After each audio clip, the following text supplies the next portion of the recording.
Hi friends, happy morning. இன்றைக்கி Friday. இன்னியோட lunch box recipe என்னன்னு பார்க்கலாம்.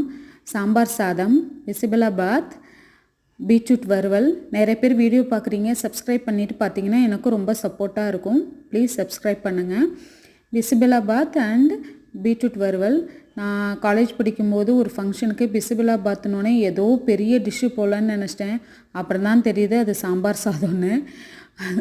இந்த சாம்பார் சாதத்தில் பார்த்திங்கன்னா எல்லா வெஜிடபிள்ஸும் ஆட் பண்ணியிருக்கேன். முருங்கைக்காய், கத்தரிக்காய், கேரட், பீன்ஸ், அவரைக்காய் எல்லாம் போட்டிருக்கு. இதை பீட்ரூட்டை வறுவல் பண்ணி கொடுத்துருக்கேன். நமக்கு பேர் புதுசாக இருந்தால் டிஷ்ஷும் புதுசுன்னு நினச்சிப்போம். ஆனால் தெரிஞ்ச டிஷ்ஷாக தான் இருக்கும். மார்னிங் பிரேக்ஃபாஸ்ட்டுக்கு பார்த்திங்கன்னா இடியாப்பம், தேங்காய் பால், நாட்டு சக்கரை போட்டு பண்ணியிருக்கனால இந்த கலரில் இருக்குது. நான் தேங்காய் பால் நாட்டு சக்கரையோடு சேர்த்துருக்கனால. ஸ்நாக்ஸ்க்கு பார்த்திங்கன்னா வெள்ளரிக்காய். நம்ம நெக்ஸ்ட் வீடியோவில் பார்க்கலாம். பாய்.